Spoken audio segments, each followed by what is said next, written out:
Well, South Africa's entertainment and media companies are said to have reached the end of the digital beginning, and the industry spend is expected to increase at an annual rate of 21% during the next 5 years. Joining us for a look at South Africa's entertainment and media industry is Vicky Myburgh, entertainment and media industries leader at PwC Southern Africa. Thanks so much, Vicky, for joining us in studio this afternoon. Let's pick up on that headline, end of the digital beginning. Some would say finally, you would have assumed that we'd gotten to this point a long time ago.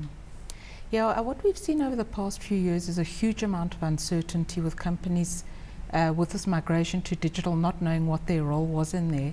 But over the past year, there's definitely more clear focus on where companies are wanting to go. So we are seeing the end of this digital beginning, and there's rising comfort levels with digital. So digital is actually becoming business as usual for companies.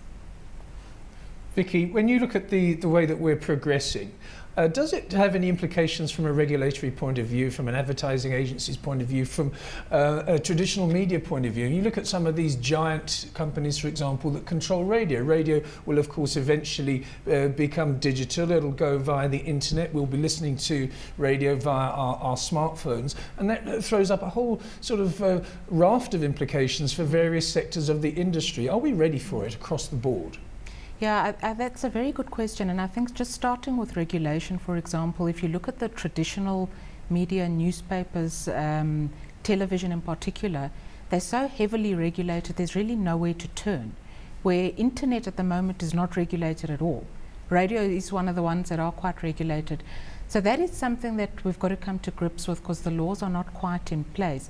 But it does have implications for all companies across the board, you're right. What implication does it have for the progress that we're seeing in terms of getting this up and going at a faster pace? Look, in South Africa, the biggest thing I think that has been holding us back is the infrastructure layout. So we've seen, I think, over the past year and certainly over the next year, there's a huge amount of infrastructure going in. And the other very big driver in Africa, South Africa, countries like India, is the mobile access to the internet. That's giving so many people so much more access, which is driving this content on the internet, which is driving the growth in the segment, actually. You mentioned a regulatory environment, you mentioned infrastructure as impediments to growth here. What about talent? Talent, there's so many priorities here that need to be addressed. And probably the biggest issue in making this happen is having the right talent in place. And the difficulty with this is we're dealing with a new generation. So it's a group of people that have been born into this digital era. A startling fact in one of our studies is that 41% of this group would prefer to communicate electronically rather than by telephone or face-to-face, which is not something that we're used to. And they don't feel that the use of social media is understood in the workplace. So companies need to almost catch up with this and start using social networks, social media, etc. in the workplace, and perhaps come up with different arrangements for working, flexible arrangements, more output-based, if I can put it that way, rather than just 9 to 5 arrangements. Different sort of advancement, career advancement faster, so rather than just a seniority time spent in a company, but more depending on the products produced. So it is a real challenge for the industry to understand this new generation of talent. Is there any case to be made that we're actually falling a little bit behind in certain areas with the digital revolution, the new media revolution, if you like, Vicky? I mean, I'll give you an example of one company that is probably ahead of many of its international peers, and that would be Naspers, a truly great South African company with tentacles all over the world. But in general terms, are we right up there?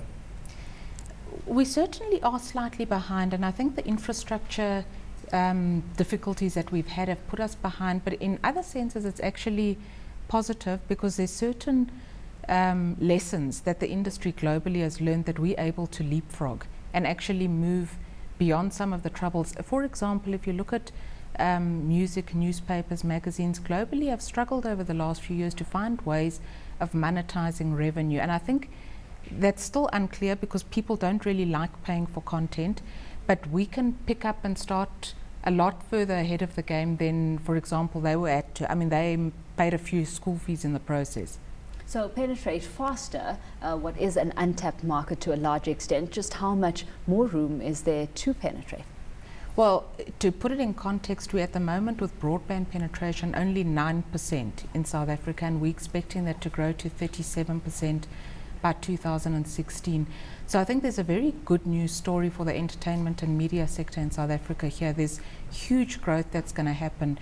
Mobile internet access, we're expecting that to globally reach 2.9 billion by 2016.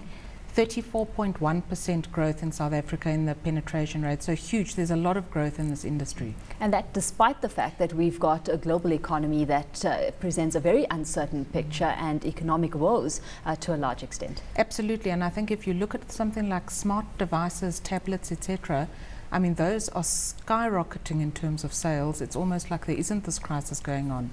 So people are passionate about media in any form in their life. Vicky, we've got, obviously we've got infrastructure constraints, broadband. I mean, we keep on hearing about various cables coming over from various other parts of the world and being plugged into South Africa, but my smartphone still drops calls. About 1 every 4 calls gets dropped, and when I'm trying to listen to the radio via the internet, I still see buffering coming up. But let's assume that we get it right and broadband infrastructure keeps apace with the demand for broadband services. Just give us an idea of what you think the trends might be. I mean, you're talking about what has happened. What might happen? I mean, eventually will TV be completely accessible via the internet? They're talking about that in the UK now. The UK minister said all TV should be by the internet. I mean, that's a long way away in South Africa. But any near-term trends you can give us a hint of? Near-term trends in South Africa, and you're absolutely right, globally that is the trend, and I think maybe with the infrastructure in place that is a possibility. Near-term though, I don't see television going anywhere in South Africa. In fact, it's as popular as ever. So we're certainly seeing that's behind the internet. It's the next fastest growth segment that we're expecting to see. Those are the key trends. In terms of music, what we're seeing is that industry, which was the one that paid the lessons first, is by 2015 going to reach its tipping point, which is the point where its digital revenues will be more than its physical revenues, which is quite interesting to see. But things like live entertainment, live sports remain as popular as ever and will command a lot of premium fees.